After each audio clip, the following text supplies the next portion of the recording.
your day as possible. So my coworker Kate and I and the people at Elite have developed the Elite Running Assessment, and we're here to highlight some of the finer points of that. The major tenets of it are that we look at running through each individual stage, whether it be the stance phase where your foot's on the ground, or the swing phase as the other leg comes through to propel you forward. The efficiency of those things, and in order for them to be efficient, we need some combination of mobility, the ability for our tissues to move through that range of motion, stability, so that our trunk and our pelvis and the foot and ankle are able to stay well aligned and transmit our forward momentum effectively. And we also need some motor control, or just some functional capacity, so that we have the endurance and the coordination and the ability to move through all those motions necessary for running, again, as effectively as possible. So today, I'm going to highlight more of the mobility section. However, if you're utilizing, a mobility routine prior to going out and running, static stretching isn't necessarily the best way to get yourself going. I say that because, what research has shown over the past, few decades now, I guess, is that by holding a stretch for a prolonged period of time, it can actually delay some of the motor recruitment that your muscles are able to produce. So if you statically stretch and then you go out and you do a whole bunch of activity, in essence, you might actually be delaying the ability for your body to react and fire accordingly. So that being said, if you're doing this as a warm-up, like myself, you're going to use this time to not only get the muscles moving, but also engage them as well. So that being said, today's little warm-up is going to go through actually a little bit of stretch, but also engaging those same muscles. So if you're here to participate, I encourage you. If you want to just see kind of what I have planned, that's okay too. But if you want to play along, you can start down on the floor if that's available to you. I'm going to have you start on, for me, it's my left side. So what you're going to do is you're going to come down and make sure that you can see everything. Kate, I'm good here? All right, cool. So you're going to come down onto your left side, and one of the areas that we definitely want to look at is the anterior fascial line here through the hip and the trunk. What I'm going to have you do, though, is really pull that bottom leg up tall towards your chest so that it creates a little bit of rounding for your low back and that we don't engage into extension through the lower trunk. From here, I'm going to have you take your top knee, keep it bent, and without arching your back, start to pull that leg back so that it's trying to get it parallel with the body, but if it's a little out front due to where you are in your relative tightness, that's okay too. Grabbing at the shin where the shin meets the ankle, adjusting for any shoulder alignments that you need to. And here, instead of just holding this stretch, what I want you to do is kick lightly into your hand. Engage the front of the thigh through the quadriceps just a little bit and isometrically hold for another 2 seconds. And as you release it, let that quad go and just see if you can then pull that muscle or that thigh back just a little bit more. If you need something for your head, that's okay too. But again, just kick into that hand nice and light. And then relax and then pull it back just a little bit more. See if you can gain any range there. What I'm really careful of here is, again, not to extend through the low back and really just making sure that I feel all of the tension in the front of my thigh and holding it there for a second. We'll do one more isometric hold and relax. Now, in order to really own this range that we just gained by pulling it back a little bit further, I want you to see if you can engage your glute muscle and hold your leg here. Keep it there. To help with that, I'm going to take my other hand on the bottom and I'm going to just lightly press into that bottom thigh, almost like I'm trying to bring that bottom leg up towards me. So I'm holding this back and pulling this bottom knee up. I know it's a lot of coordination, almost like patting your head and rubbing your stomach at the same time. Keep holding that. If you would like, you can also, I'll just move down here, straighten that bottom leg so that you're really now trying to engage the glute with a straight leg. As you can imagine, this is almost like that stance position in running on the, for me, it's on my right, and the swing position on my left. And relax. So now we're gonna try to do it on the other side. A little less talking this time and see if we can just go through these reps together. So again, engaging in or getting into my position, pulling this up high, bringing my hand to the front of my shin where it meets the ankle, just pulling that back where I start to feel lengthening through my front and not extension through my back, lightly kicking into now my left leg. 3, 2, 1, relax, pull it back. And again, kick in, 3, 2, 1, see if I can get any more range. For me right now, this is about the end of my range, which is fine, it's just where I am. So I'm gonna own it by holding my leg there, trying to engage my glute. I'm gonna press my bottom thigh into my hand and really seeing if I can engage those muscles at my new end range.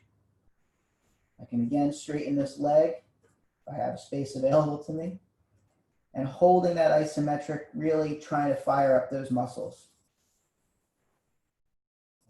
And relax. So now where we're going to come to, I'm going to flip my mat around here.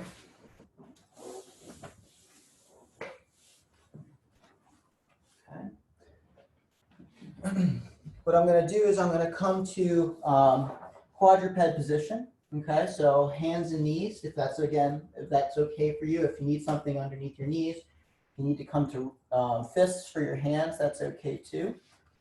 I'll angle my screen up just a smidge. Okay. All right.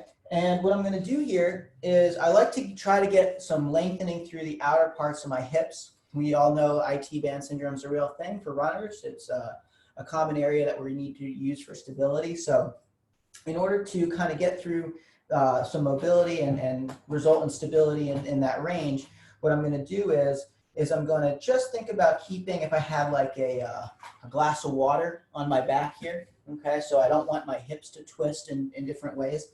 Can keep my low back nice and straight and just see if I can come down and almost position myself over this hip. Okay, so I'm kind of coming down and bringing this hip over this knee so I get a little bit of a stretch for the outside of my hip.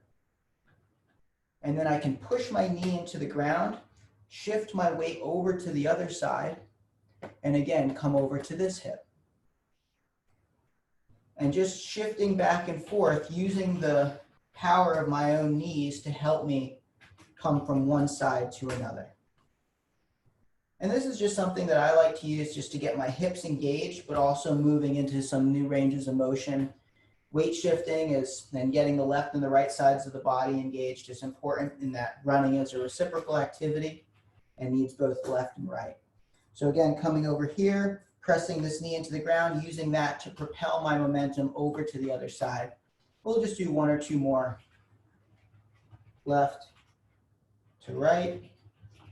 And last one, right to left. For whatever reason you weren't feeling it there, that's okay. We can always troubleshoot it on our own, or if you need to shoot me an email, that's okay too. But what I'm going to have you do now is I'm going to have you come up into a half kneeling position. I love the half kneeling position because essentially, again, you can think of it as a modified running stance in that one leg is on the ground, the other one's more of in a swing kind of position. And I just want you to ground yourself here and see if this is comfortable, if you're able to have balance here. If your foot is it's going to be inherently more balanced if it's out to the side, but if you can kind of bring it closer to midline, it's going to challenge your base of support a little bit. Does your breathing change? Do you feel like you're wobbling all over the place? If you have trouble with this position, it's going to be inherently difficult for you to own a stance position on that respective leg and running. So just grounding yourself here is a great way to warm up in itself and that you're utilizing stabilizers. So what we'll do here is I want you to rock back, okay? So you're going to rock back and you're gonna straighten out this front leg, okay? So that my heel is up. My front leg is as straight as I can, but while I'm getting a little bit of lengthening through this back front leg.